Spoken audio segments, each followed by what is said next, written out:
Boa noite, pessoal. Nossa segunda edição do Para Onde Vamos. De uma forma muito propícia, a gente vai discutir um tema que está super quente e que ele é um tema profundo, doloroso, amplo, complexo, que vem de séculos, mas que ganhou a mídia mais fortemente ainda com alguns movimentos, algumas ações afirmativas de empresas que a gente vai discutir logo mais. Então, eu gostaria de falar que hoje, diferente da primeira edição, a gente vai ter uma proposta um pouco diferente. Não vamos ter um host ou uma host fixa, né? A gente vai fazer uma desconstrução total aqui, em que todo mundo vai conversar de uma forma muito aberta. E, como vocês sabem, quem já viu a primeira edição, esse é um programa que foi construído a muitas mãos por 4 empresas, a Hélice, a Carlotas, a Mr. Wolf e a Zuma. E eu faço questão de citar as 4 empresas que construíram, porque hoje, gentilmente, a Mr. Wolf cedeu o espaço dela para que a gente tivesse mais convidados, para a gente enriquecer essa conversa, trouxesse mais insights, mais referências, mais vivências, mais pontos de vista que vão enriquecer aqui a nossa conversa, com certeza. Também nessa proposta de desconstrução, ao invés de alguém apresentar quem está aqui conosco, nós vamos nos apresentar. Então, eu lanço a palavra primeiro para a Gabi Tretesk, de Carlotas, para fazer essa apresentação. A gente vai fazer uma breve rodada. Boa noite, super obrigada pela presença de todos. Obrigada, Rodrigo, pela introdução. Eu sou a Gabriela Tretesk, sou psicóloga e faço parte do Grupo Carlotas. Nós somos um negócio social que se propõe a olhar e cuidar das relações baseado em 3 pilares: o respeito, a diversidade e a empatia. Então, tudo que a gente faz é para olhar esses temas, e essa conversa está no centro daquilo que a gente se propõe, que é dialogar sobre temas importantes. Então, meu super obrigada pela disponibilidade de todos vocês que estão aqui dentro da conversa. Espero que todos se sintam parte dessa troca. Vou passar a palavra para a Andresa, que é a nossa convidada de hoje, e conta um pouquinho de você, Andresa, para a gente. Boa noite, pessoal. Muito obrigada pelo convite. Algumas conversas, né, bem profundas aí acabaram acontecendo antes. Eu sou Andresa, então eu sou sócia e head de operações da Brasil JS. Também lidero diversidade, enfim, na empresa. Nós somos uma plataforma omnichannel de curadoria de conteúdo e produção de conteúdo voltado ao público de tecnologia. Eu sou co-host também do canal e criei um hub de soluções de diversidade racial, né, focados em diversidade racial e de gênero também, com intersecção de gênero, para incluir pessoas negras na área de tecnologia e inovação. Então, atuo um pouco nesse ecossistema já há algum tempo, sou oriunda da área de gestão de pessoas, então estou sempre envolvida com gente, faz bastante tempo, desde antes até de trabalhar profissionalmente com isso. E agradeço o convite de ter, mais uma vez, conversar sobre um tema tão importante, urgente e necessário aí para busca de soluções que a gente precisa fazer imediatamente. Obrigada. Podemos passar a palavra para o Ismael. Ismael, conta um pouquinho de você para a gente. Boa noite, gente. Boa noite a todos. Sou Ismael dos Anjos, feliz de estar aqui. Eu sou jornalista, sou mestre em fotografia, mas eu também atuo como consultor, tanto de masculinidades, num contexto de equidade de gênero, quanto de questões raciais. Então, também sou membro do Balaio de Paz, um grupo que discute paternidade, e sou um dos fundadores do IDPN, Instituto de Defesa da População Negra, que visa oferecer defesa jurídica de qualidade para a população que não tem acesso e mentorias para advogadas e advogados negros no Rio de Janeiro. Começamos lá, mas depois pretendemos expandir para o resto do Brasil. Fico feliz com o convite e bora conversar. Uma coisa. Se aparecer uma criança aqui, todos estejam avisados, é meu filho Francisco, às vezes pode acontecer. Será bem-vindo se aparecer. Boa noite, pessoal. Eu sou a Aline, da Hélice. Eu, na Hélice, sou facilitadora de grupos e gestora de projetos. E a Hélice é uma consultoria de desenvolvimento humano que trabalha abrindo espaços de conversa dentro das organizações para falar de temas que são importantes para a estratégia. E junto comigo hoje, não sou só eu da Hélice que estou aqui, tem a Vivi e a Lara, que são duas das nossas facilitadoras gráficas, porque além desse papo todo que vai estar rolando aqui, a Lara e a Vivi vão estar fazendo a facilitação gráfica desse encontro em tempo real. A facilitação gráfica ela é uma ferramenta que apoia essas conversas, ela é uma ata visual do que vai acontecer. E é uma ferramenta que é bem poderosa, interessante e estratégica para que a gente consiga lembrar dos elementos importantes dessa conversa e poder retomá-la depois de um tempo. E seguindo um pouco nesse embalo, hoje a gente está no nosso segundo programa, né, nesse formato, e a ideia do nosso papo hoje é que a gente converse sobre diversidade racial nas organizações, sobre de quem é essa responsabilidade.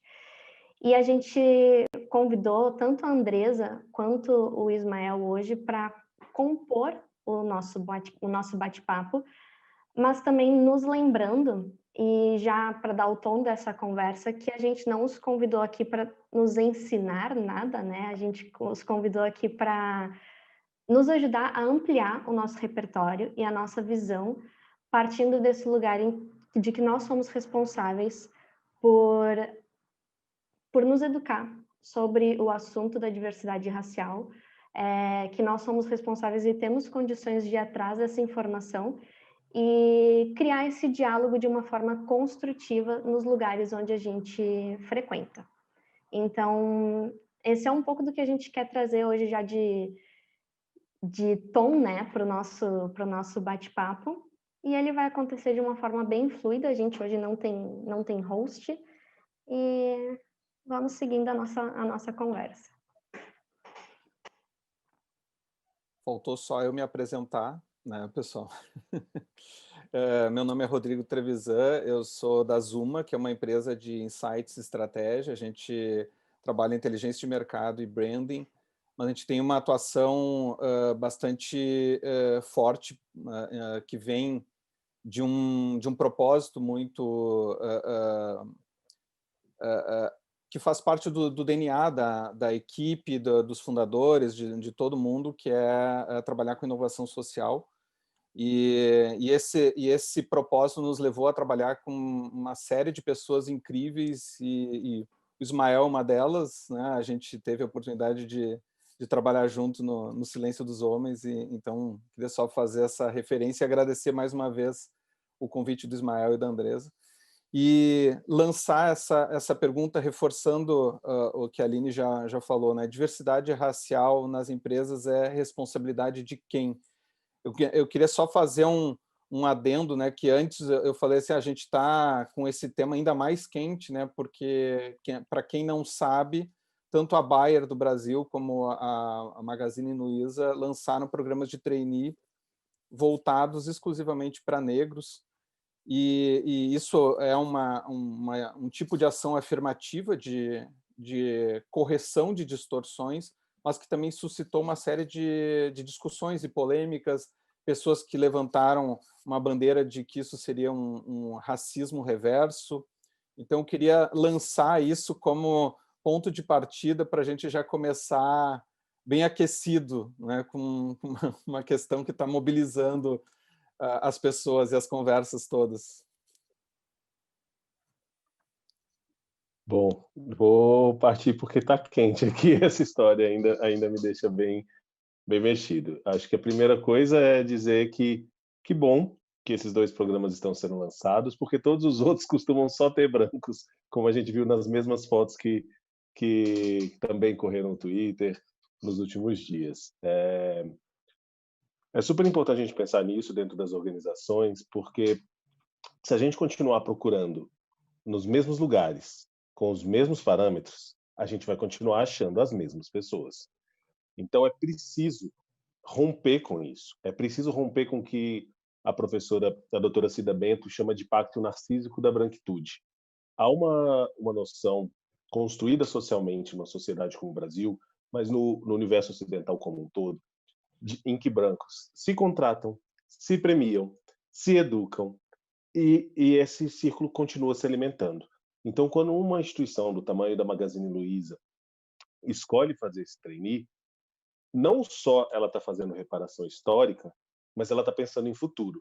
Não é à toa que Luiza Trajano está a 8ª pessoa mais rica do Brasil, a mulher mais rica do Brasil, com mais de 20 bilhões de dólares na lista da Forbes. A diversidade racial é um drive importante de inovação. Tem uma pesquisa da McKinsey que ficou muito famosa por isso, que mostra que diversidade racial pode atrair retorno de até 30% a mais dentro da mesma indústria. É maior do que o retorno de diversidade de gênero, embora as duas coisas sejam importantes, mas porque a diversidade de gênero já está um pouco mais avançada do que a diversidade racial, principalmente. E, pontuando especificamente, racismo reverso não existe. Acho que é importante a gente deixar isso bem evidente, porque racismo é algo que depende de poder, é algo que depende de estrutura. Então, não há como uma pessoa negra ou uma decisão que envolve pessoas negras ou que beneficia pessoas negras ser racismo reverso, porque não há poder e decisão estrutural para afetar a vida de outras pessoas nesse sentido. É super importante pensar que se duas empresas pensarem em trainees afirmativos incomoda tanto, a gente precisa entender por que as outras 300, 400, 500 não fazerem, não incomoda. E por que as pessoas brancas sentem, que reclamaram disso, sentem que as vagas são delas por direito. Então, fica já essa provocação no ar, principalmente para quando as pessoas brancas que estão aqui forem responder. Eu gostaria muito de saber como vocês se sentiram. Se parecia algo razoável, se vocês sentiram vergonha alheia, se vocês sentiram culpa. Quero entender, faz parte desse caminhada.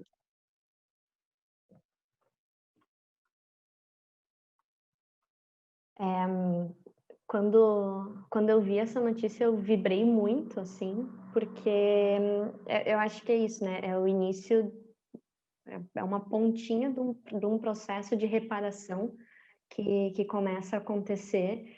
E eu acho que tu trouxe bem esse ponto, assim, né? Da quantidade de processos seletivos que acontecem, a gente vê várias fotos de outros processos seletivos de trainee, que é todo mundo branco, e a gente não se incomoda, porque pra gente é normal isso, né?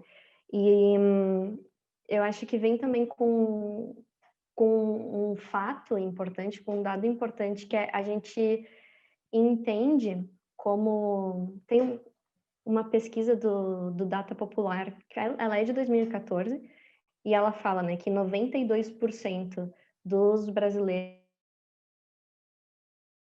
acredita que existe racismo, mas só 1,3% se considera racista. Então, quando a gente está nesses espaços e a gente percebe, puxa, incomodou ou não incomodou? Por que incomodou? O que está acontecendo? Bate nesse lugar da nossa percepção de como estão estruturadas as empresas, os governos, todas as nossas estruturas sociais para perpetuar um racismo que ninguém diz que é seu, né? Então, quando tem uma empresa que efetivamente faz algo com relação a isso e inicia o seu processo de puxa, não, isso está errado, quero fazer diferente, e se incomoda, né? Porque está mexendo nas nossas estruturas de apoio. Fazer um aspecto da branquitude, assim, no sentido de que eu tenho plena consciência de que se eu tivesse visto essa notícia uns 5 anos atrás, eu acho que eu teria pensado a bobagem de que era uma espécie de discriminação reversa. Acho legal trazer isso, porque eu percebi uma caminhada que ainda tem muitos passos a serem dados, e nunca me considerei uma pessoa racista, mas é esse modelo mental que nós brancos, né, somos criados assim, em escolas com brancos, né, e agora eu fiquei super entusiasmado e pensando assim, nossa, que movimento importante e que possa inspirar outras empresas, porque eu estava vendo os dados, eles têm, se eu errar algum percentual aí, é por pouco, mas se eu não me engano são 56% dos funcionários da Magalu são negros, só que em cargos de gestão, direção e qualquer cargo mais elevado são só 12 ou 14%. Então, a gente vê uma distorção muito grande nas posições em que podem levar à contratação de outros negros e podem levar a gestão da empresa a tomar medidas diferentes.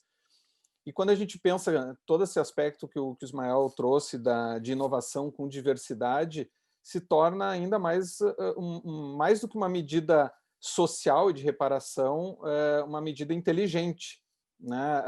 E como bem disse o Ismael, não à toa a Magalu ela deu até esse boom nesse momento de pandemia, porque já era uma empresa que estava muito à frente em termos de visão, de gestão e quer ser ainda mais fazendo esse movimento. Mas realmente é interessante isso ser polêmica. E eu gosto de... A minha esposa diz que é uma espécie de masoquismo que eu faço, mas eu gosto de ler comentários em redes sociais, em outros, para saber o que outras pessoas estão pensando, sair um pouco do algoritmo, né? E eu vi um comentário de uma resposta a alguém que estava dizendo que isso era um absurdo, que era um racismo com os brancos, e eu achei perfeito, porque uma pessoa comentou assim, se fosse um processo de seleção de faxineiros, não tinha branco nenhum reclamando dessa exclusividade. Então, isso mostra acho que define claramente a questão da posição de poder e da posição de incômodo, de estão pisando no meu espaço, um espaço adquirido e que eu não quero liberar, como se fosse algo que não se tivesse um ganho muito maior com essa diversidade. Então, eu achei fantástico, finalizando, né, em relação ao meu ponto de vista.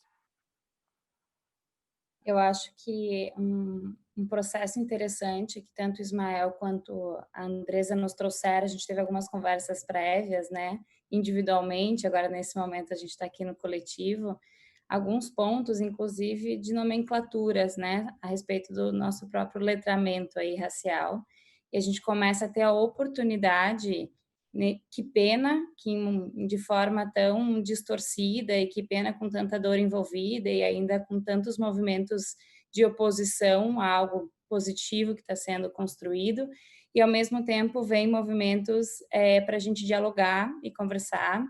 E tenho visto também eu adorei uma expressão que o Ismael trouxe para a gente, que é esse território, né, não compartilhado aí, essa sensação de que o branco está na normalidade, né, o branco como neutro.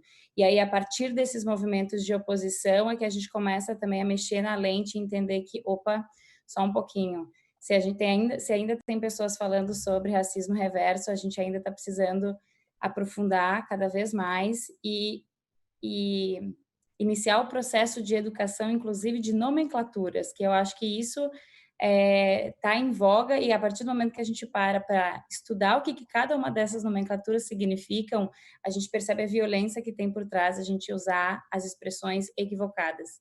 Então, acho que conversas como essa começam a abrir o caminho e os movimentos para a gente se enxergar, né? Enxergar que lugar a gente está ocupando nessa engrenagem de uma estrutura que é tão distorcida. E tem outro ponto que a Paula Batista, que é uma pessoa muito incrível, que tem um movimento chamado Ser Antirracista, e conversou já em alguns diálogos com Carlotas, e ela traz uma ação muito interessante, que é a gente parar de... Ok, a gente já passou agora talvez para essa fase onde a gente entende o racismo como estrutural, mas a gente não pode deixar de ainda ver como um problema atual. E é nesses momentos que a gente se dá conta que não está só na história, né? que ele está aqui, está hoje, ainda acontece, e ainda tem gente que ainda não está olhando para isso. Então, eu vejo também como apesar de ser muito assustador, uma grande oportunidade para a gente falar sobre isso.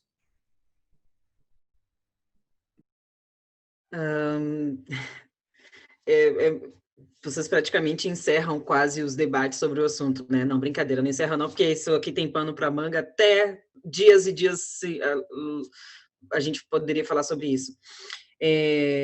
Percebam que o fator que gera indignação, que é a reserva de vagas, é muito maior do que o fator gerador da reserva de vagas.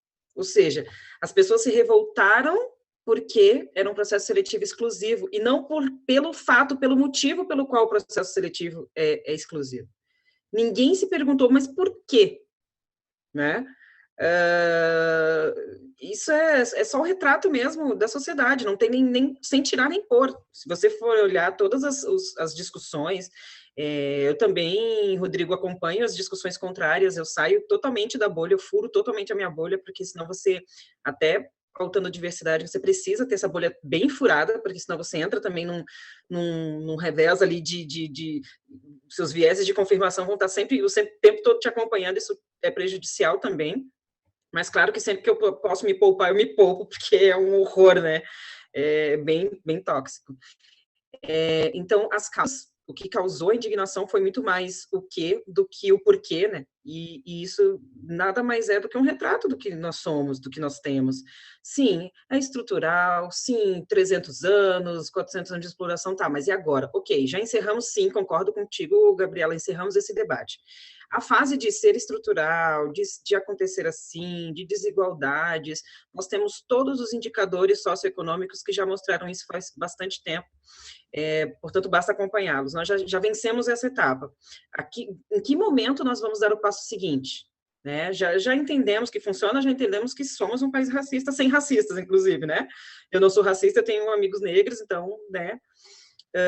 Em que momento a gente vai dar o segundo passo? O segundo passo é a ação. Essas ações afirmativas das empresas, eu, por trabalhar na área de gestão de pessoas também há bastante tempo, o incrível também a gente precisa ter um equilíbrio dessas coisas, né? É muito positivo acontecerem essas ações, óbvio, né? Porque, de forma explícita, essas empresas influenciam outras. A Magazine Luiza, ela influencia muito, por quê? Porque ela é um modelo de gestão já copiado por outros motivos.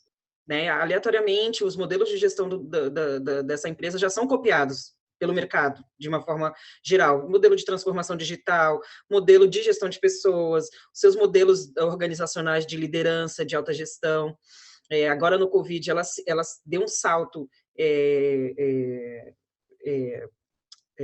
organizacional em razão da sua boa gestão. Então, ela é reconhecida por isso. Aí, tu imagina, então, uma empresa dessa fazendo mais uma dessas ações. É óbvio que ninguém quer ficar para trás. Então, quando empresas desse nível, que são muito populares, elas fazem essas coisas, elas, então, empurram, elas pressionam as demais companhias a fazerem igual. Porém, tem uma coisa.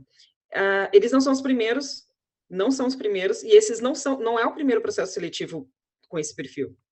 Eu vou dizer por quê. É porque a gente está numa bolha, a gente não se informa, a gente não sabe, mas esses processos seletivos exclusivos já existem há um tempinho.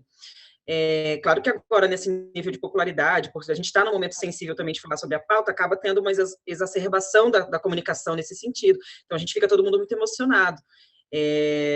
Exemplo, a Bayer, que também lançou um programa igual, ela já está numa caminhada de diversidade racial há mais de 2 anos. Ela começou antes do Magalu, inclusive. Então, mas não tinha repercussão. Não teve repercussão. Por que não teve repercussão? Porque era só um processo de uma indústria muito segmentada, talvez não tivesse chamando muita atenção. Então, ok, pode fazer só esse processo aqui, tudo bem, a gente não vai dar bola. Mas aí tu imagina o maior varejista do Brasil fazer isso explicitamente, abertamente. Opa, peraí, já é um pouquinho diferente. Agora, realmente, eu começo a mexer na minha estrutura aqui, no meu privilégio, talvez eu não goste disso aqui, ficou sério demais.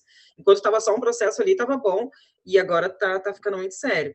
Outra coisa, existe uma consultoria, que é a Empregue Afro, da Patrícia Santos, lá em São Paulo, ela atende 15% das empresas Forbes 500, tá? Aqui no Brasil ela atende. ela já faz esse trabalho há mais de 10 anos, de lideranças, de middle, média gerência, ela contrata com processos seletivos exclusivos. Mas ela é só uma pessoa, só uma consultoria, então o trabalho dela não chama atenção, né? Por quê? Porque é só uma vaga, é uma posição aqui, uma posição ali. Então isso não chama muita atenção, não mexe muito assim com a estrutura das pessoas. Então quando você coloca isso numa lupa, como a Magazine Luiza fez, como a Bayer fizeram, claro que, opa, peraí, de fato existe uma possibilidade da gente mudar as estruturas de poder, que não é o que a proposta dessas empresas. A gente não pode se alienar nesse sentido. As empresas não estão dizendo que vão acabar com o racismo, elas estão fazendo reservas de vagas, são coisas muito diferentes. Eu não acredito, porque tem isso, né? O Fogo Amigo também teve muito do Fogo Amigo dizendo assim, eu acredito que agora talvez a gente possa dar um passo a mais para acabar com o racismo, porque eu acredito que isso não vai acabar com o racismo, porque ele é estrutural. Eu falei, mas a empresa não está prometendo que vai acabar com o racismo, meu bem. Ela está só contratando pessoas negras, que é o mínimo, do mínimo, do mínimo que uma empresa deve fazer, de forma propositiva. Né? Contratar pessoas negras, ponto. Quer começar de algum lugar? Começa contratando as pessoas, e começa contratando as pessoas para outros níveis também, que não só de entrada, né? Porque isso, o fator da contratação, as pessoas pensam que é simplesmente um fato de inserção, de inclusão, mas não é. Esse fator, ele está ligado à mudança de vida que aquela renda superior provoca no seio familiar. Por quê? Porque a gente sabe que 70% das pessoas de baixa renda são o quê, coincidentemente? Negras. Se você consegue alterar uma forma de renda de uma família, colocando uma remuneração superior, ela não vai ser só na casa dela. Tem um ecossistema que ela vive, ela sustenta outras pessoas, tem famílias que moram com ela, tem o ecossistema ali, por exemplo, da região onde ela mora. O seu consumo vai mudar, ela vai consumir outras coisas, ela vai poder ascender consumindo outros produtos, outros serviços. Então, a ascensão vai sendo para todos, né? E aí, o racismo, ele emburrece as pessoas de forma tão profunda que você não consegue, se você não consegue enxergar nem pelo lado humano, né, que talvez fosse um bom lado para se enxergar, você também não consegue enxergar pelo lado econômico, que de fato é o que importa para a Magazine Luiza, é o que importa para a Bayer. Não é apenas uma boa ação de uma empresa que está socialmente preocupada com a evolução. Estamos falando de economia, gente. Nenhuma empresa, podem ter certeza absoluta que essas empresas, nem a diretoria não sentou lá e disse, hoje me deu uma vontade de contratar uma pessoa preta. Ninguém fez isso. Eles sentaram sobre os números, sentaram sobre os dados, pensaram em todos os indicadores de responsabilidade social, econômica, compliance, o próprio projeção de futuro dessas companhias, os dados, eles sentaram sobre isso. E foi com base nessa análise, nessa perspectiva, que eles tomaram essas decisões, que são altamente estratégicas com o público, que uma população que consome e produz 1,7 trilhão de riqueza num ano. Ou seja, uma decisão economicamente inteligente, que, obviamente, vai ter outras consequências, boa reputação, melhora na reputação, melhora em outras coisas, mais consumo, enfim, e aí isso não tem limite, né? Esse é um ponto importante, talvez, da gente equilibrar um pouco da emoção, mas levar isso para a clareza das coisas, clareza dos fatos. A clareza dos fatos é econômico, não é somente uma vontade maravilhosa que a empresa tem, que eu concordo que com certeza tem uma boa intenção, mas a gente não pode se esquecer que isso tem um fator econômico predominante e é ele que decide, na verdade. Uma coisa que eu acho super importante, eu estava notando as coisas que todo mundo falou, eu acho super importante a gente não perder de vista. A discussão sobre racismo estrutural, ela não está extinta e ela não vai se extinguir nunca. Porque tem uma compreensão que é muito difícil, de entender o que é essa estrutura. Essa estrutura é política, essa estrutura é econômica e essa estrutura é subjetiva.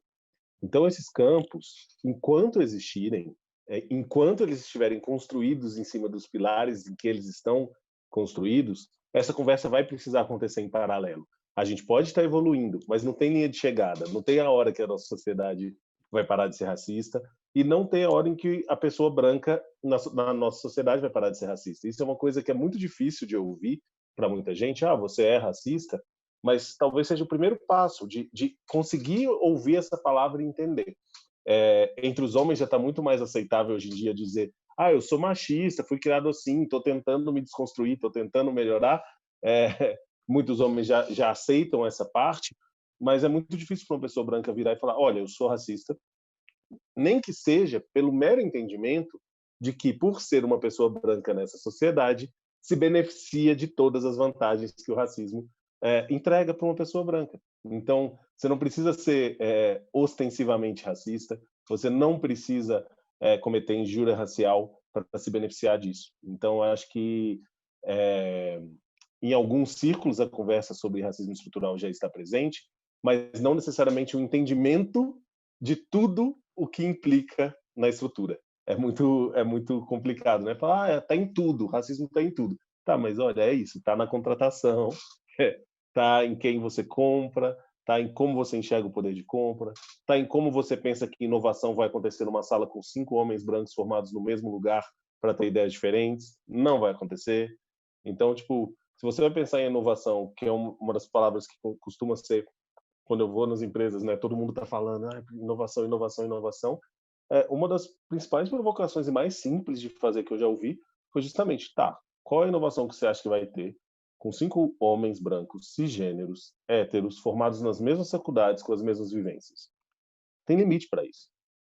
Bota uma pessoa trans, bota uma pessoa com uma sexualidade não normativa, bota pessoas negras, bota mulheres negras, bota homens negros, bota pessoas com outro tipo de formação, bota pessoas que não viajaram para fora, que várias vezes é um pré-requisito para isso, como se aquela experiência de 15 dias na Disney fosse muito diferente ou muito mais necessária do que uma experiência de sobreviver nesse país durante 30, 40 anos. Então, a gente precisa pensar nisso quando a gente vai pensar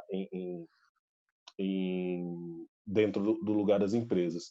Uma coisa que a Gabriela trouxe, né, que a gente falou antes, mas o termo que eu trouxe é racialização das pessoas brancas. Por que isso?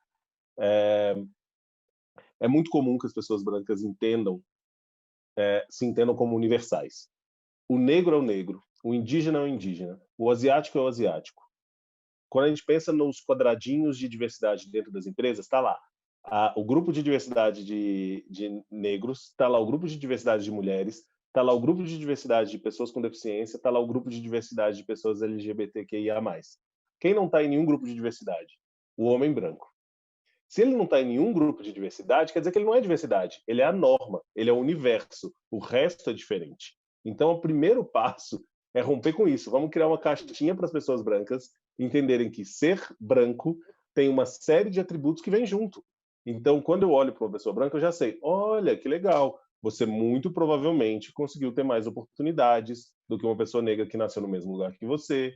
Você muito provavelmente, dependendo do sobrenome, eu já sei que está no Brasil há 3 ou 4 gerações. Então, a gente vai saber de algumas coisas. E eu gosto de fazer essa provocação, gente, porque, assim, eu já ouvi de um líder negro, numa empresa em que eu fui prestar consultoria sobre raça, falando, olha, eu não aguento mais essa conversa entre nós negros. Aí eu falei, o que você não aguenta? Ele falou, eu não aguento porque parece que tudo que a gente fala tem que vir a nossa ancestralidade junto, tem que vir os 300 anos, os 400 anos de opressão junto. Eu falei, cara, os brancos ficam brigando por conta de um passaporte que é de 3, 4 gerações, eu não posso brigar por 400 anos de açoite, por 400 anos de ser tratado como coisa. Isso é ancestralidade também. A ancestralidade não é só a gente que está falando sobre sofrimento. A ancestralidade é quem está tentando conseguir um passaporte europeu também. E eles não pedem desculpa para entrar com isso pela porta, eu não vou pedir desculpa para entrar com a minha. Então, tipo, a gente precisa ter uma noção muito exata de que não existe universalidade. O conceito de universalidade foi criado para explicar e basear uma série de outros conceitos. Quando a gente vai pensar quando isso começou, tem data. Quando o racismo começou no mundo, tem data.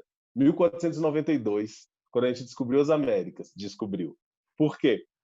Antes disso, tem dados de 100, 200, 300 anos de comercialização com entrepostos africanos, não só da Espanha, de Portugal, dos países dominados pelos mouros, que faziam negociações e tudo mais, como dados da Inglaterra comercializando e vários outros países. O que aconteceu em 1492? Quando se descobriu as Américas e precisava de força de trabalho E não era força de trabalho porque a gente carregava mais peso, nem nada disso, gente. Descobriu-se que precisava, primeiro, de quem explorava ouro. Quem explorava ouro bem no mundo era o pessoal da Costa da Mina. Quem precisava quem sabia cuidar de rebanho, quem sabia fazer plantação de maneiras muito práticas, eram vários povos de diferentes partes do continente africano. Quando precisou-se disso, aí veio a desculpa de que o negro não tinha alma, aí veio a desculpa de que os negros eram selvagens. A gente precisou criar o colonialismo como uma resposta, como uma justificativa, para ter uma justificativa moral para explorar um outro ser humano como se o ser humano não fosse. Então, quando a gente pensa nisso como uma decisão reiterada que trouxe uma série de outras decisões subalternas a essa decisão principal, faz todo sentido que isso seja um problema que a gente não vai enfrentar em uma geração, que a gente não vai resolver em 2, não vai resolver em 3. A gente não começou ontem, mas sim, é importante que a gente não perca de vista que não existe pessoa branca viva nesse mundo que não se beneficia de 500 anos de pessoas brancas no poder. Quando a gente fala no Brasil, é super engraçado, porque as pessoas não têm conhecimento das leis nacionais. A gente tem Constituição em 1930 falando sobre educação eugênica. A gente tem, antes da liberação da assinatura da Lei Áurea, mas quando o Brasil estava ali nos últimos 50 anos, né? Primeiro proibiu o tráfico negreiro, depois fez a Lei do Ventre Livre, tentando usar até a última gota a força de trabalho escravizada. O Brasil fez uma lei possibilitando a imigração, dizendo que competia a União colocar as pessoas que estavam chegando no Brasil aonde era mais interessante de formar colônias, que era obrigatório para que essas pessoas que chegassem ao Brasil tivessem emprego. E isso às custas do tesouro. Pensa que anos depois, não é nem antes, é depois, quando a escravidão foi finalmente abolida no Brasil, não teve nenhum processo reparatório. Não teve reforma agrária, a gente saiu direto de ser escravo para ou continuar a ser escravizado dentro das mesmas fazendas, ou para formar o que hoje é a base das favelas que a gente tem hoje. Então, pensa que é um projeto político reiterado, não só com a Lei de Terras de 1850, mas com a Constituição de 1930, com outras leis que vieram depois. Tem a última lei mais recente, caiu durante a ditadura militar, em 1980. Então, é um processo recente. Parece que não, mas é um processo recente, é um processo vivo e é um processo que vai continuar. Então, por isso, a gente precisa ficar engajado.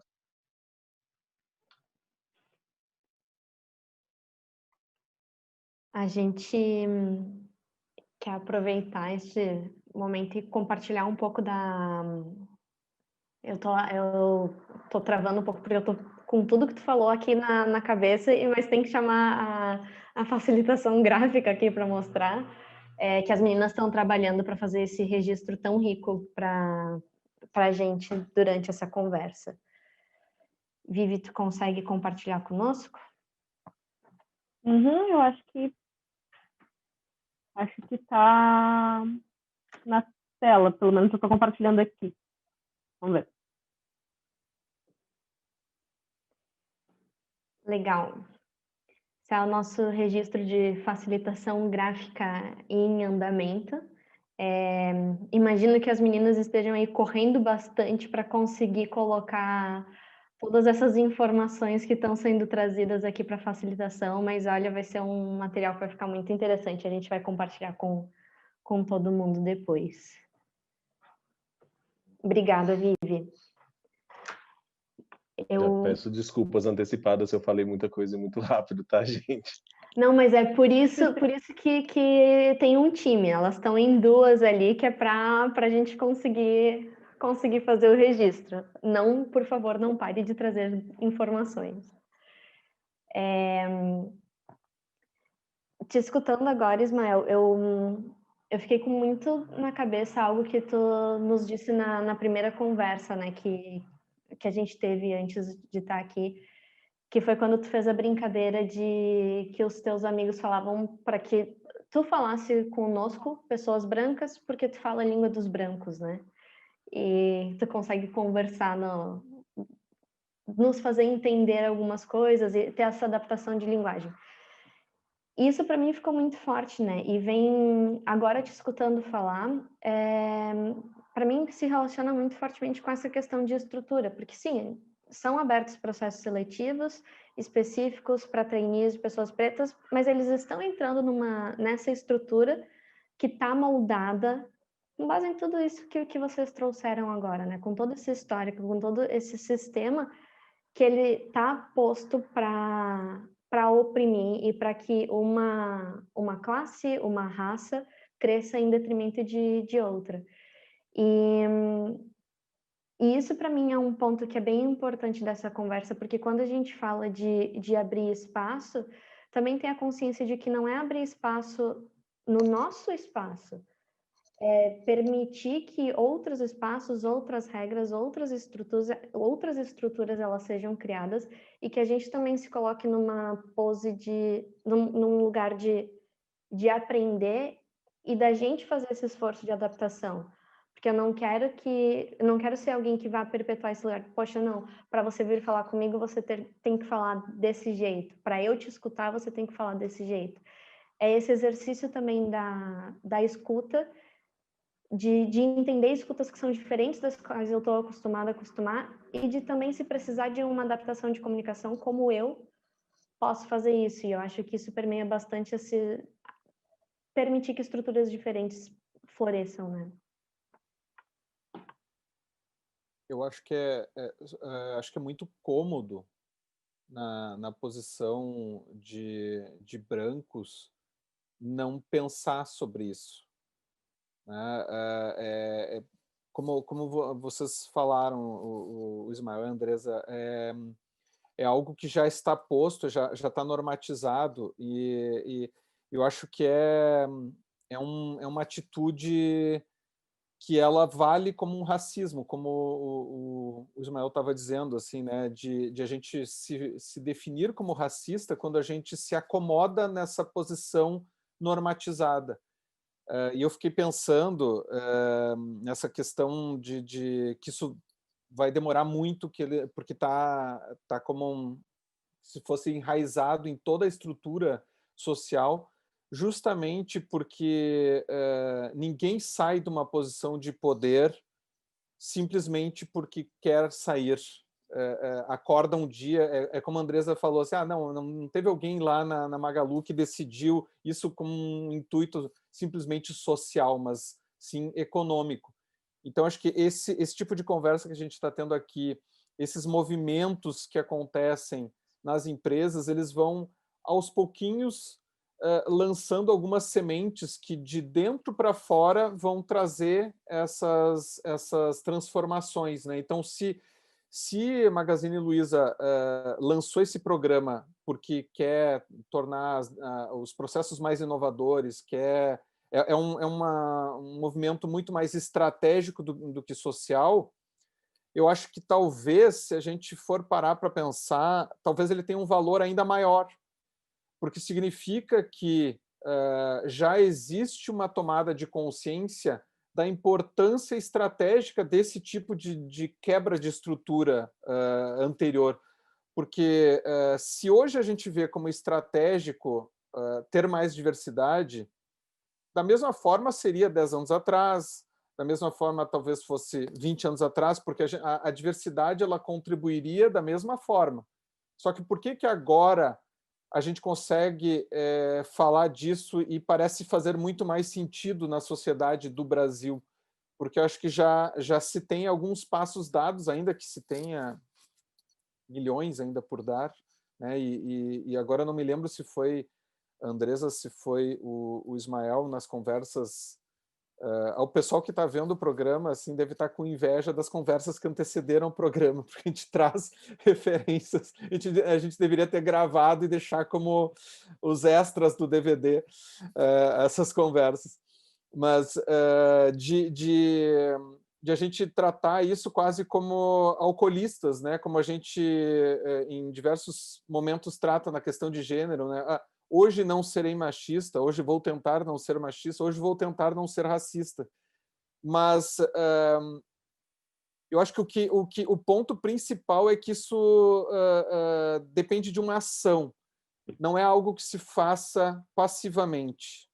Não vou xingar as pessoas na rua, não vou, isso não basta, né? Isso não é simplesmente não ser racista, não destratar um outro ser humano. Eu acho que isso é o fundamental quando se fala de privilégio branco e de ser racializado, que eu acho que foi algo que talvez que mais tenha me marcado na conversa que antecedeu, de me dar conta de que ser racializado é perceber o privilégio e trabalhar pela desconstrução de um privilégio, trabalhar para que a sociedade seja mais igual. E eu acho que essa conversa aqui é um chamamento a outras conversas e outras tomadas de consciência de temos que tomar uma atitude, assim como agora essas empresas que nós citamos estão tomando atitudes com que intuito lá dentro, só eles é que vão saber, mas o importante é atitude. Ser passivo não é suficiente. Queria muito ouvir a Andresa, não só nas coisas que vocês falaram, mas eu tenho uma pergunta para ela. Mas isso é super importante que você falou, Rodrigo, porque ultimamente a gente tem visto o lugar da conversa sobre antirracismo como se fosse uma nova carteirinha de clube, sabe? Eu preciso ser antirracista agora. E não é, gente. E não basta pensar antirracismo. Tem que agir de maneira antirracista. Antirracismo é ação, antes de qualquer outra coisa. É algo que precisa estar implicado em cada passo que você der. Pode ser a escolha de contratação, pode ser a escolha de onde você está colocando o dinheiro, a escolha de onde você está levando seus filhos para brincar, que escola que você está colocando, o que você está mostrando para o seu filho que é o mundo correto. Tudo isso pode ter implicações de ações antirracistas. Quando eu moro num prédio em que as pessoas negras só entram pela portaria de empregados, eu estou ensinando para o meu filho que esse é o lugar das pessoas negras no Brasil. Então eu preciso entender se é isso que eu quero passar, não só de maneira ativa, mas pelas ações que eu não tomo. Então é super importante pensar nisso, sim. A coisa da linguagem que a Aline trouxe é muito, muito isso, né? Não sei se a Andresa ouviu isso, mas eu já ouvi e ouço muito o lugar de vai lá e você conversa com os brancos, que você dá conta, que você aguenta, ou que você sabe o que eles querem ouvir. E é uma coisa complicada, porque você até falou assim, não sei se isso é à toa, por que a gente está conseguindo isso agora, né? Já seria benéfico na década de 90.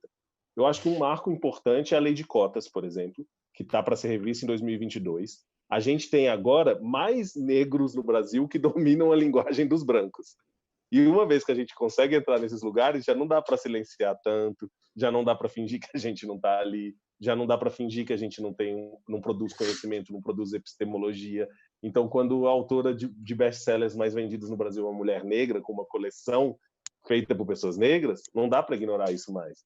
Então, é uma marcha inexorável de vários ganhos que estão acontecendo desde sempre, mas principalmente desde a década de 70 com o MNU, Movimento Negro Unificado, que fez as pessoas entenderem o lugar do pardo como muito mais próximo do negro, né, na divisão do IBGE do que qualquer outra coisa, para entender que, olha, somos um país de maioria negra. Tudo isso foi sendo construído aos pouquinhos para a gente chegar agora. A pergunta que eu queria te fazer especificamente, Andresa, além de tudo isso, eu acho super importante você falou da Empregue Afro, eu acho super importante o papel dessas consultorias, mas uma coisa que eu sinto, não sei se você sente, é que pessoas negras que não sejam estagiárias ou trainees ainda não têm lugar. Porque, por exemplo, se eu vou tentar uma vaga, eu não tenho 10 anos dentro da mesma empresa. Eu estou no lugar do empreendedorismo por necessidade, da viração, do cara que se vira há 7, 8 anos fazendo várias coisas. E como isso não é visto como estável, como isso não é visto, não é necessariamente o que se procura dentro de uma corporação, é difícil de entenderem valor. Olha, o cara faz de documentário a pesquisa, o cara faz disso, eu não sei o quê. Eu não sei, queria entender se você sente. Eu sinto que ainda tem um vácuo. Parece que não tem pessoas negras seniors no Brasil. Olha, tu tocou num ponto crucial aí, né?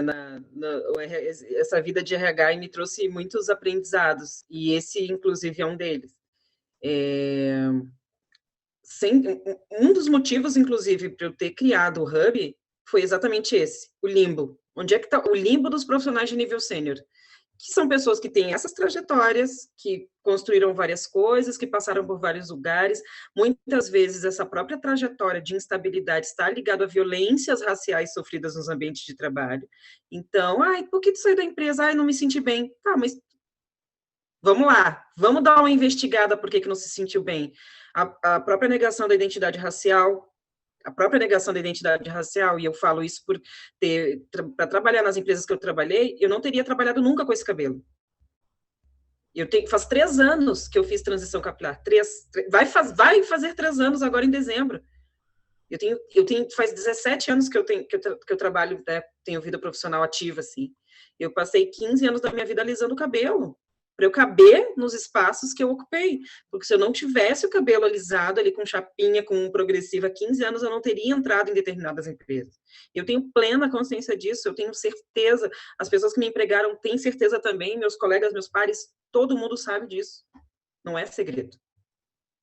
Então, existe sim esse gap, esse limbo, e um dos motivos pelos quais eu criei esse movimento é exatamente para isso.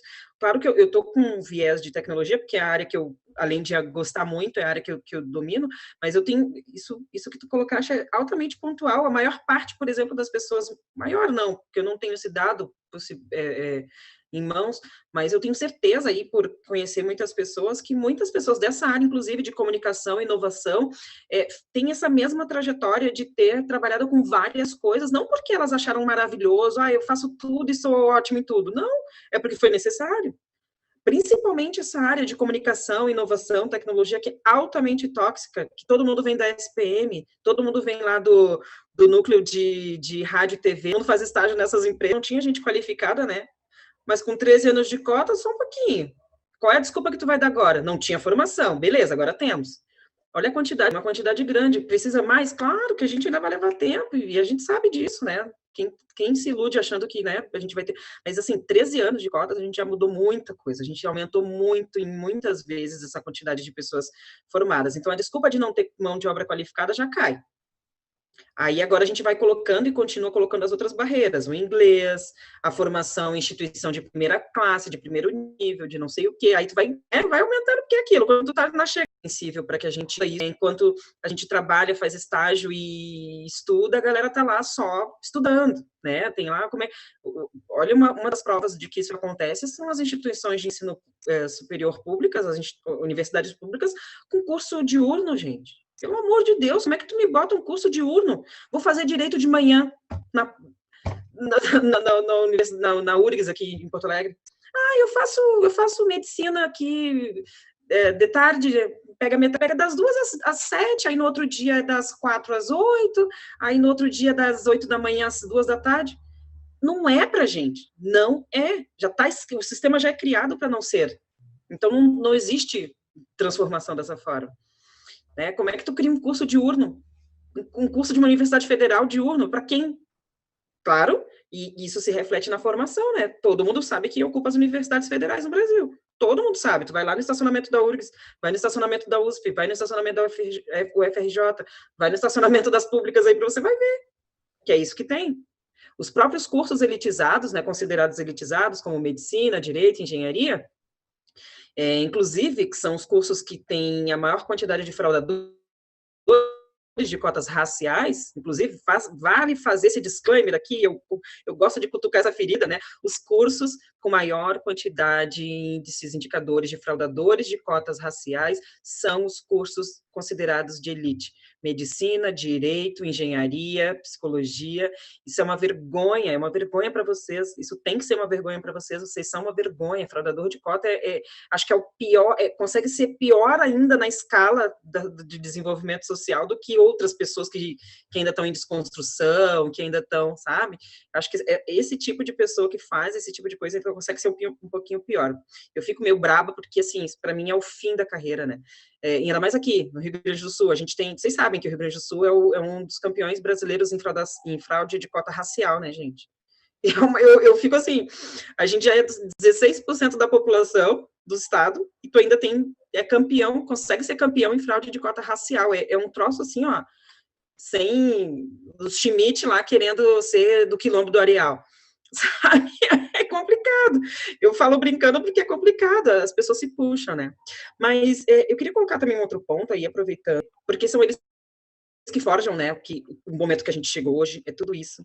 Mas eu gosto muito de falar do ponto para frente, do que fazer agora, imediatamente, hoje, assim, ó, tô aqui parado hoje, as pessoas que estão ouvindo essa conversa, agora. Qual é a atitude que tu pode tomar agora, sabe? Para que a gente possa transformar. Andresa, Porque eu Magazine posso só fazer Luiza, um ping Bayer, bem rapidinho antes de claro, eu seguir, quero muito te escutar, mas a gente também, a gente tem mais 30 minutos de live e eu tô sentindo que o que tu vai falar vai ser muito legal, então eu quero convidar a galera que está nos escutando agora para pegar o link, mandar para os amigos, compartilhar o que vai ser falado agora para a gente dar ainda mais amplitude para isso que você está falando. A gente tem várias pessoas que estão fazendo comentários aqui, a gente não está conseguindo acompanhar tudo, nem trazer para a conversa.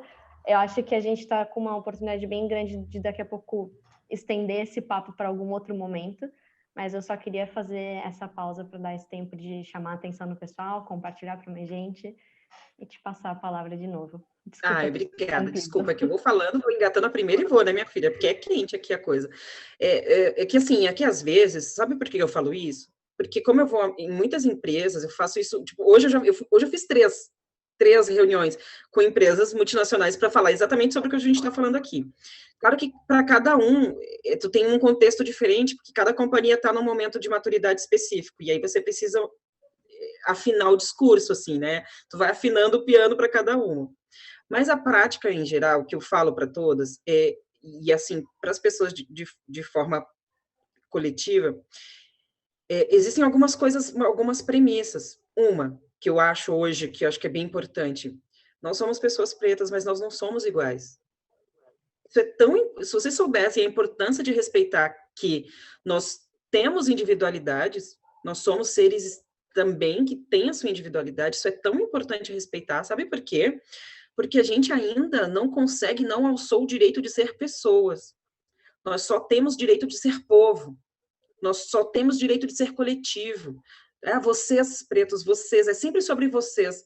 Nunca é sobre a Andresa, sobre a trajetória do Ismael, sobre a trajetória de uma pessoa específica, e aí cada um, sabe? É sempre o povo, é sempre tudo generalista.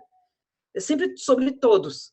Aí o Ismael falou, vocês vão levar como lei para o resto da vida, e o que ele falou, deu.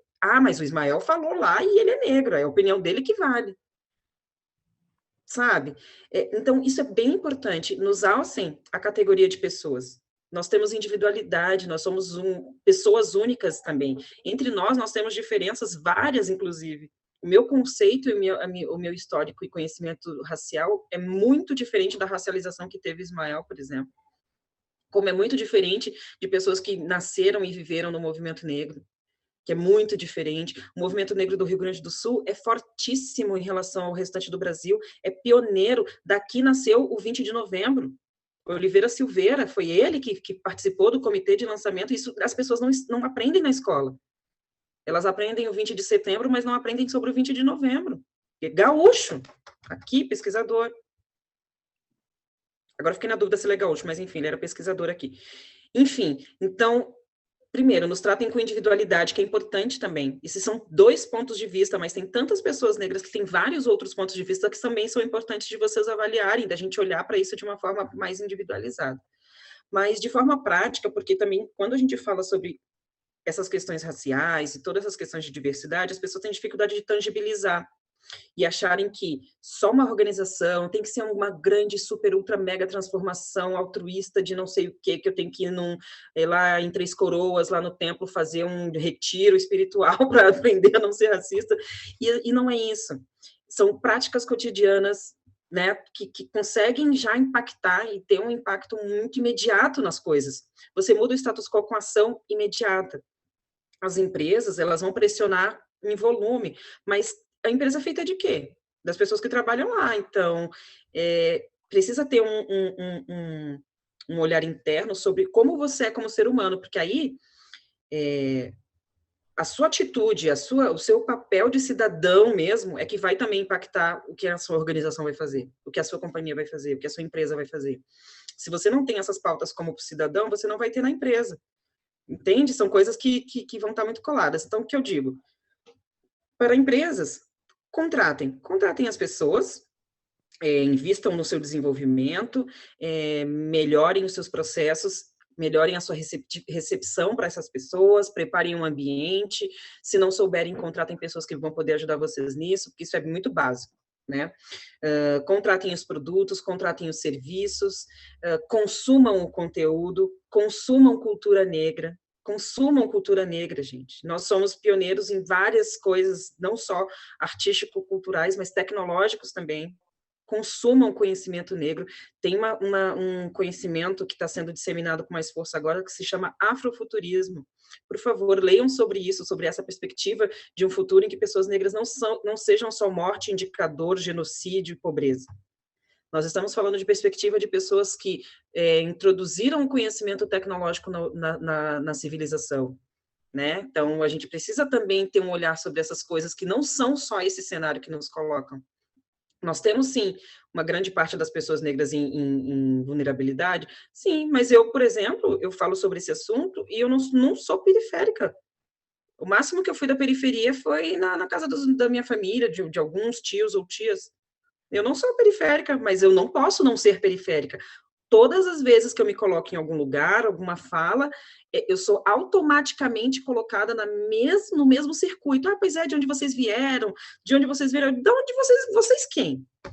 Eu não sou da favela, não nasci na favela, não nasci na periferia. Eu sou uma pessoa de classe média. Mas eu não posso ser de classe média, entende? Porque onde me colocam, eu sou uma negra da periferia. Eu só posso ter vindo da periferia.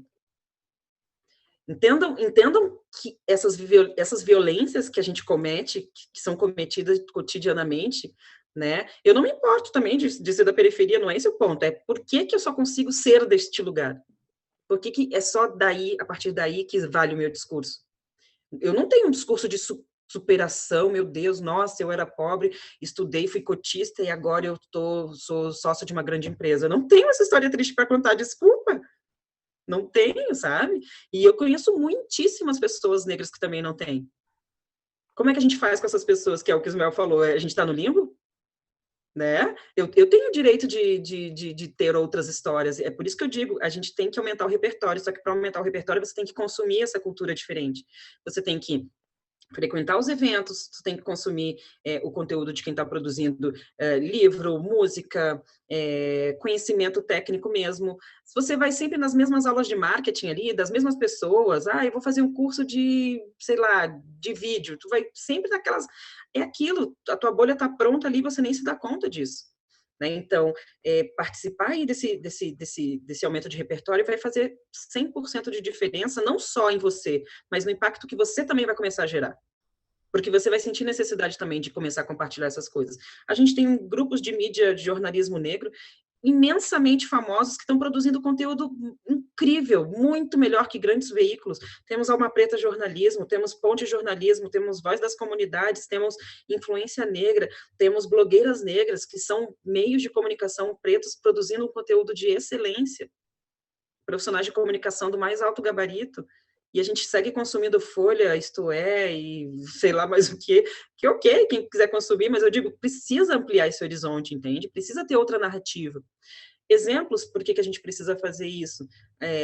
Eu não sei se vocês acompanham, mas o Twitter teve um problema esse fim de semana sobre, finalmente, as pessoas descobrindo o racismo algorítmico.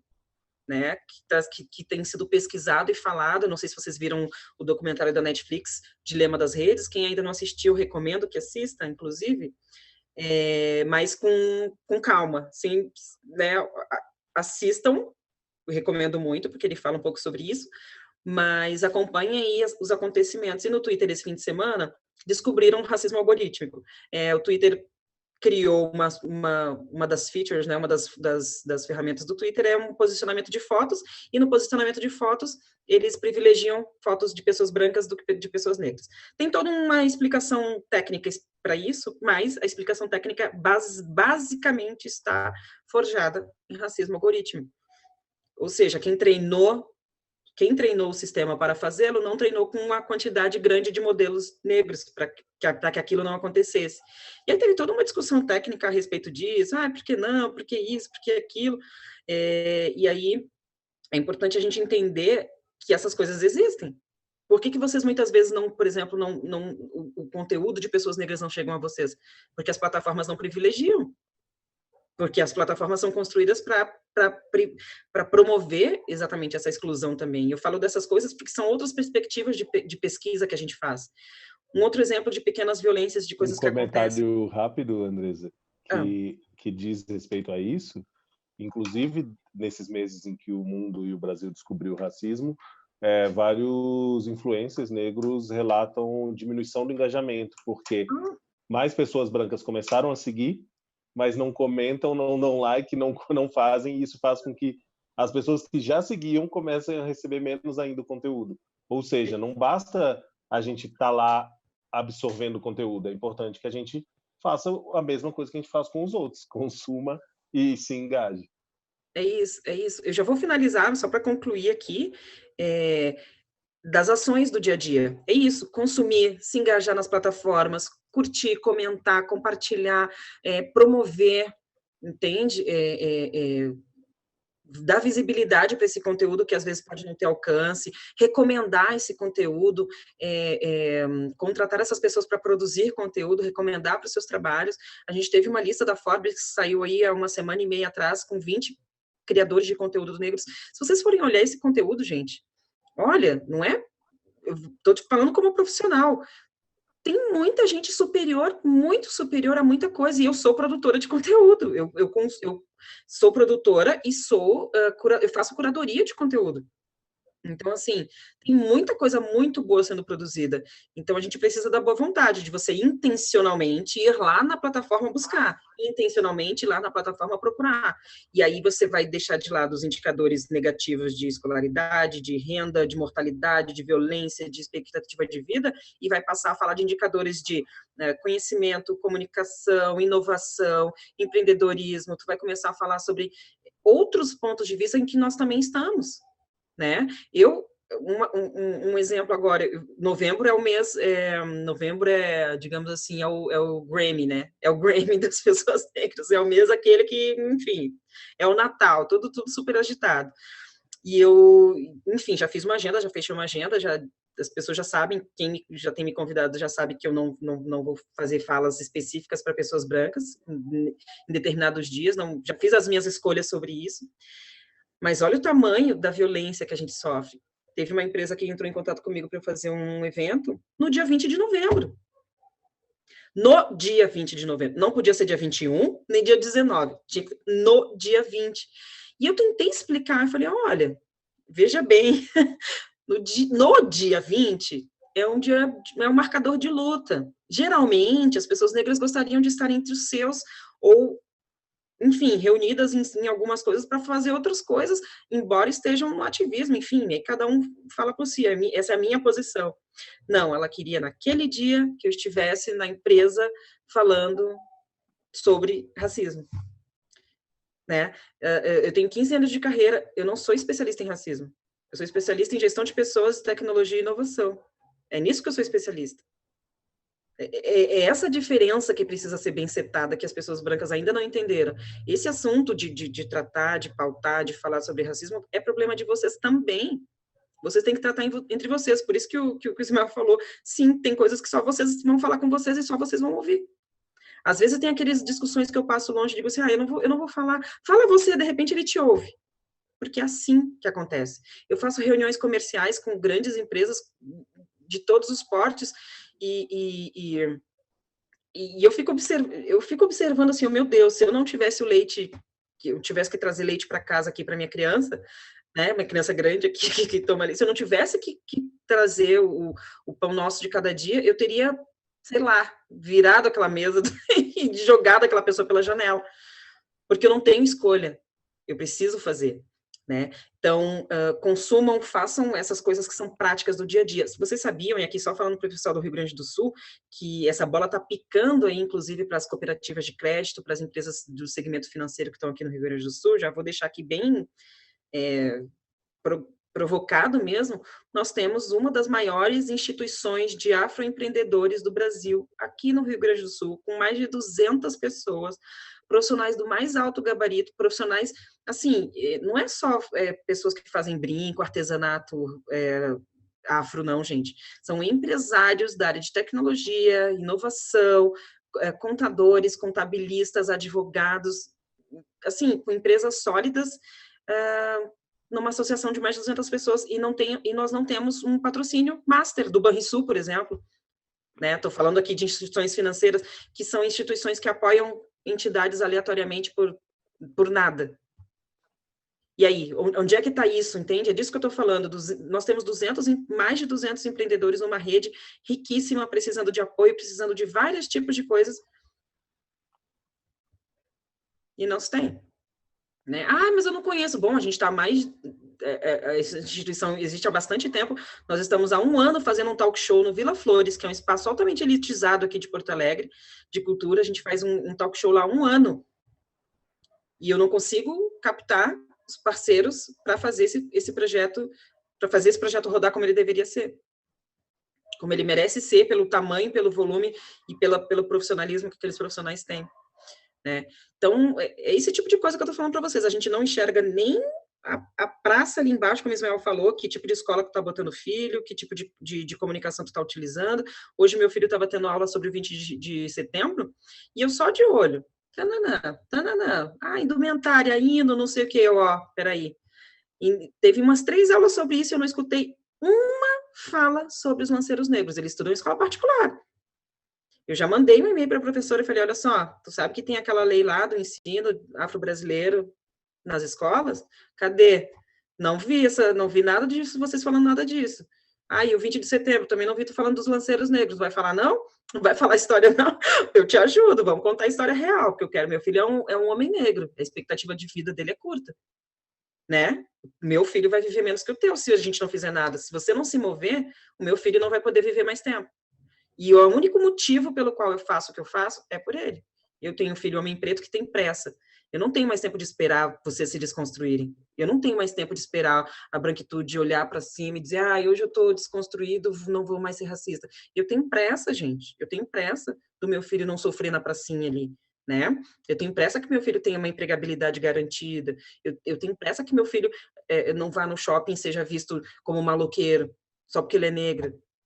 Sabe? Eu tenho pressa que essas coisas aconteçam. Então, para que a gente se mova na velocidade necessária, essas pequenas ações, mas que são de altíssimo impacto, né? Vocês podem fazer agora, já, amanhã, o pipeline de fornecedor, toda empresa tem, vamos pegar esse pipeline de fornecedor e vamos rever, sabe? Encaixa alguma coisa que dá para fazer, né? Vamos mover essa estrutura de agora, sabe?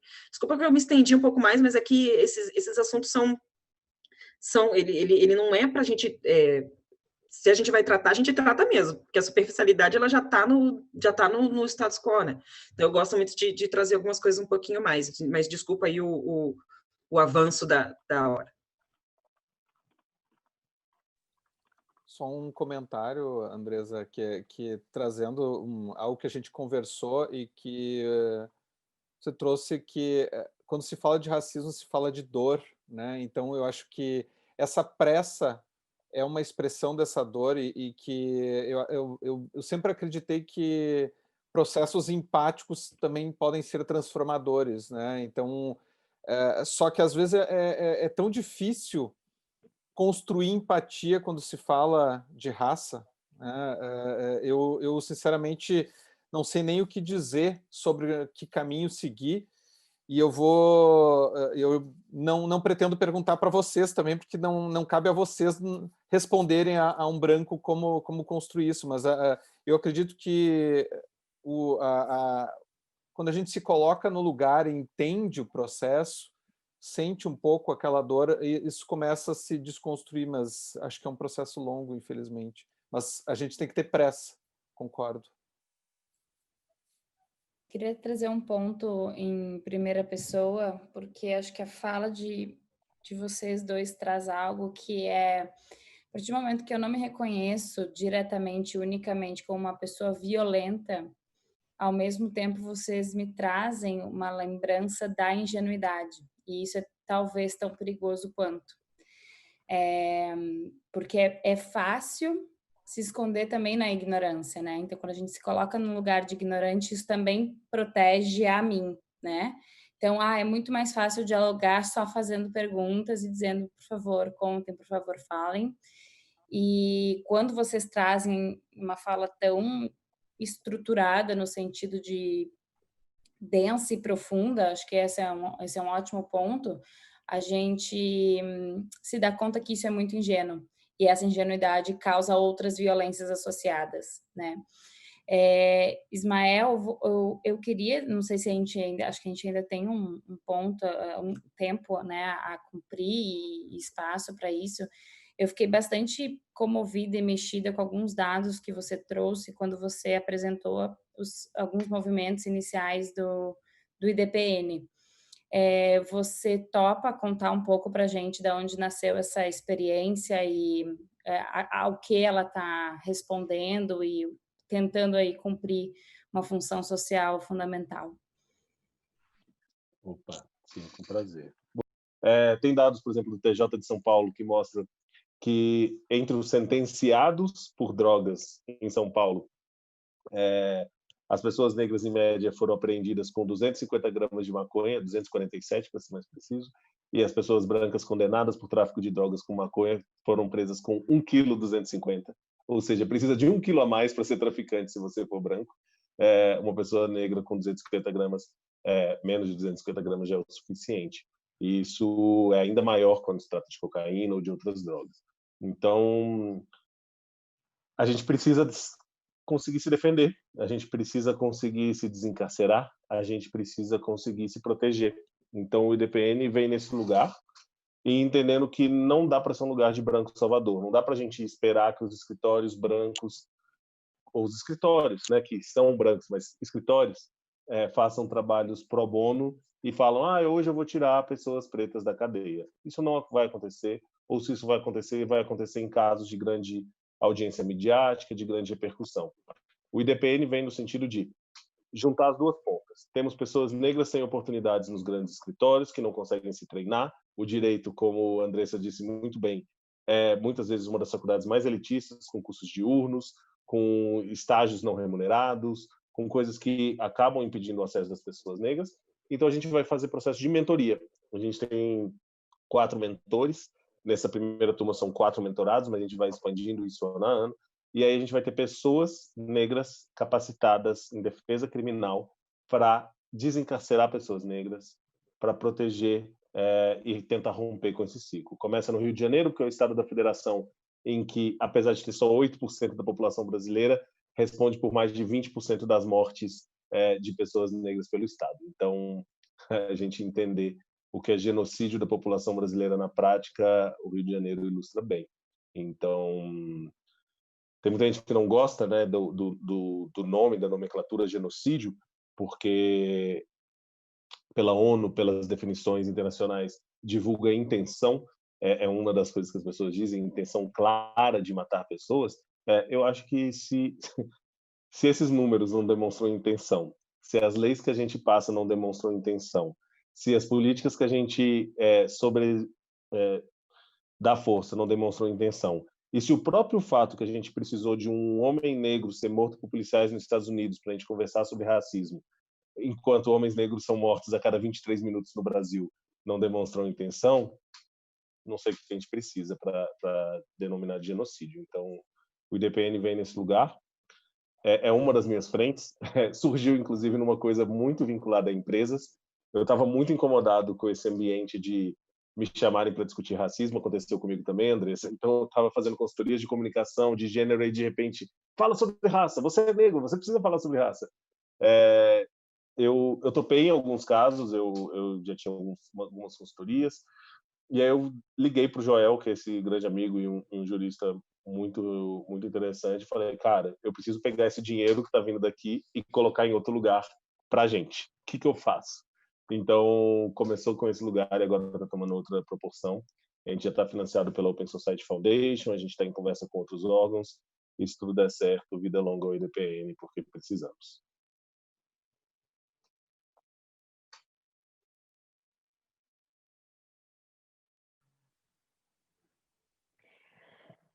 Eu acho que vocês nos deram uma baita aula hoje e até fica um pouco contraditório com a minha fala inicial, né? Que eu falei que a nossa intenção de convidá-los aqui não era para que vocês ativamente nos ensinassem, mas eu acho que a riqueza desse espaço é isso, né? A gente entendeu tanto que é isso. A gente, para falar sobre isso, a gente tem que escutar. Então, muito obrigada por terem se disponibilizado, assim, por terem falado tanto.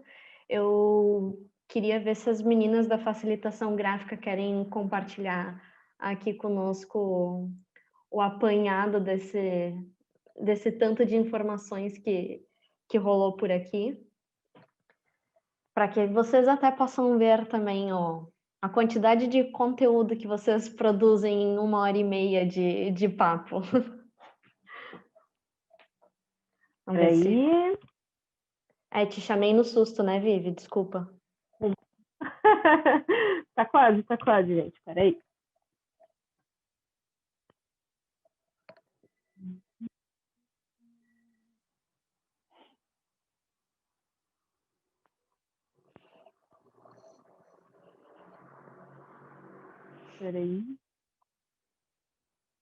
Deixa eu ver se vocês estão vendo a tela certa agora. Foi. Legal.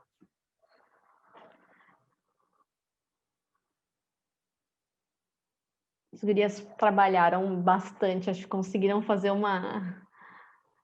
um compilado muito, muito legal do que vocês trouxeram. E tem muita referência, né, das falas de vocês, para que a gente também tenha mais um lugar de onde partir, né, para ampliar o nosso letramento sobre o assunto. E obrigada, Vivi, muito obrigada. Eu não vou fazer a retomada de passo a passo aqui, a gente vai compartilhar o material com todo mundo, mas acho que ficou sensacional. Obrigada, Vivi, obrigada, Lara. Imagina, obrigada. Parabéns, gurias, ficou bem bonito. Adorei, adoro essas coisas. Eu não tenho nenhuma habilidade artística, eu acho lindo tudo, acho tudo lindo. Eu queria só falar uma coisa. Desculpa, pode falar, filha. Imagina. Não, eu só queria dizer que eu estava aqui quietinha, né, anotando loucamente, mas eu fiquei muito feliz de ouvir vocês, real, assim. E só queria dizer que eu queria ter tido mais mão e mais tempo de anotar mais, porque, olha, realmente foi muito bom para mim ouvir o que vocês disseram. Muito obrigada. Eu concordo com a Vivi e eu acho que sim, a gente fez o nosso melhor, assim, mas eu espero ter conseguido, né, honrar tudo que vocês falaram e tal, porque foi tudo muito importante e às vezes é difícil de conseguir escolher os pontos que a gente vai colocar, porque tudo era, né, importante e tal, mas fico muito feliz enfim, espero que vocês gostem do resultado final. Eu pensando que a Andresa começou a fala, né, a Andresa dizendo, não, a gente quase encerrou todo o assunto. E tu viu?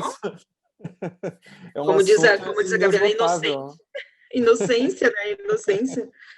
Mas sabe uma coisa assim que eu acho que é importante falar, assim, gente? Eu sei que em dado momento a fala sobre esse tema ela toma um tom mais alto, mais, né, que parece mais forte, mais até com uma certa empáfia, né? Porque eu já ouvi essa palavra, inclusive. É que tem uma coisa que é preciso saber quando vocês entram nessa seara de falar sobre esse tema.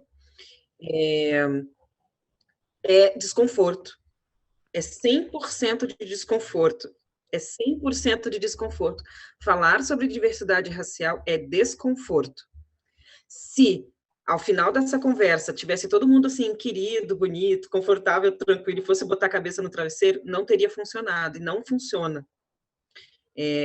Essa fala, ela é uma fala desconfortável, para que amanhã de manhã, quando tu levante, tu nunca mais consiga se olhar no espelho com os mesmos olhos, porque é daí que a gente parte para a ação.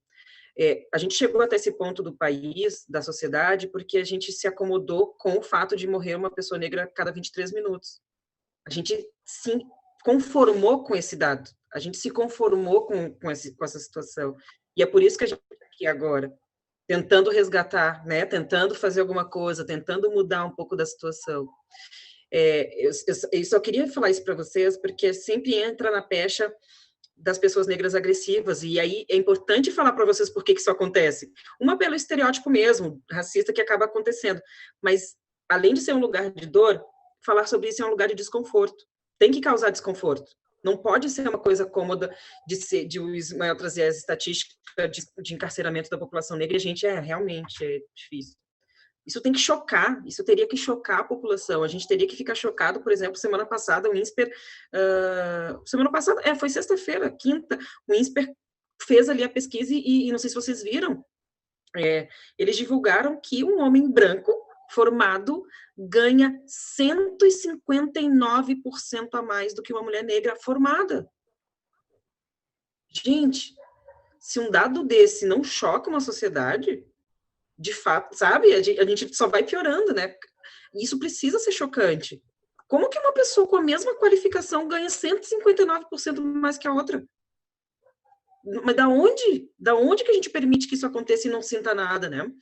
Então, eu só queria colocar isso para vocês, que às vezes, quando vocês forem continuamente falar sobre esse tema, isso vai acontecer em vários momentos diferentes, com várias pessoas diferentes, porque é um lugar de desconforto, é um lugar que incomoda, que inquieta, né? Que, sabe, que mexe um pouco nas coisas, na estrutura, e quando você mexe na estrutura, não é todo mundo que gosta. E, de fato, isso causa essa pecha nas pessoas de, pessoa preta agressiva, porque ela aumentou o tom de voz, porque ela foi... Porque, claro, tá desconfortável falar essas coisas, né? Então, eu só queria dizer para vocês por que em dado momento dessas conversas, elas sempre acabam tendo um tom um pouquinho diferente, porque tem esse lado aí de a gente causar também e o assunto em si gerar um pouco de desconforto. Um pouco não, bastante desconforto. Mas agradeço aí pelo convite e desejo aí que vocês consigam dar vazão a muitas outras coisas que vocês queiram fazer, que, enfim, que amplifiquem, aproveitem a voz que vocês têm entre vocês, né, vocês pessoas brancas, e consigam amplificar todo esse recado, essas vozes, enfim, todo esse recado, essa conversa que a gente está tendo aqui para gerar transformação real.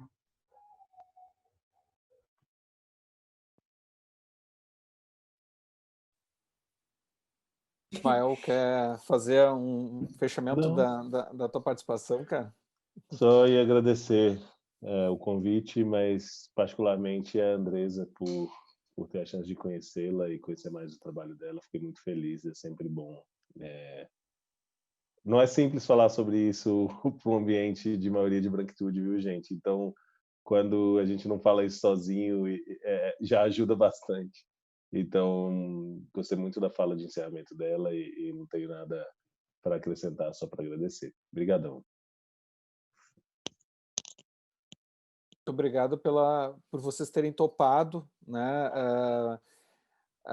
de forma a ajudar a gente a desconstruir isso e ver pelas individualidades, não como um povo, como a Andresa destacou mesmo, não como uma fala unificada, né? A gente poder trazer isso e quebrar foi bastante enriquecedor, e a gente não gostaria que fosse trazido de uma forma como do ponto de vista da branquitude falando com a negritude.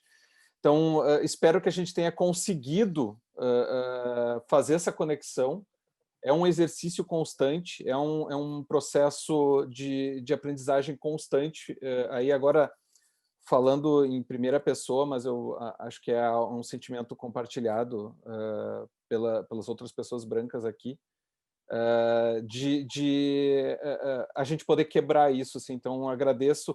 Como a Aline falou, a gente acaba aprendendo, mas não num sentido passivo, mas no sentido ativo, de a gente, todo mundo aqui, construir um saber. Espero que vocês também saiam dessa conversa tendo aprendido coisas, e todo mundo aqui ter podido trocar e aprender, que era o objetivo, a gente plantar sementes em todo mundo que foi impactado de alguma forma pelo programa de hoje, e a gente poder dar sequência nisso e quebrando. Então, muito obrigado. Gabi?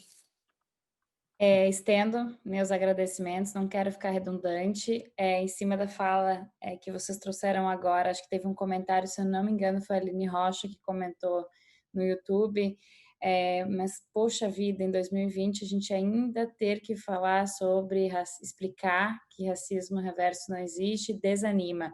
Então, eu fico pensando que quantas vezes, né, quanta paciência exige de vocês voltar a falar sobre isso e quantas vezes se posicionar em cima disso e quanto isso pode esgotar, né? Então, de novo, super obrigada por vocês estarem abertos para usar o tempo de vocês, investirem o tempo de vocês em compartilhar essa conversa aqui. Estendo também meu agradecimento à intérprete Aline, assim como deve ter sido difícil para as meninas traduzir em imagem, ela traduziu uma conversa super densa aqui em Libras, então super obrigada. E também ao Richard e à Coop TV, porque graças a eles a gente tem toda essa estrutura para que esses diálogos continuem acontecendo. Eu espero que a gente aprenda com isso e que esses espaços continuem sendo ocupados por pessoas, né, independente de grupos e pessoas diversas, para a gente seguir ampliando a nossa rede, o nosso conhecimento e parar de ter né, buscar o não antagonismo aí, e a gente realmente se deixar penetrar e se afetar por todos esses assuntos que importam. Obrigada mesmo. Eu só liguei meu microfone para dar um beijo e tchau para vocês, porque eu me sinto super representada pelas falas, e obrigada de novo por compartilharem esse tempo e esse espaço conosco. E obrigado a todo mundo que nos acompanhou, né? Uma boa noite, pessoal. Tchau, gente. Obrigada. Tchau. Boa noite. Tchau. Obrigada.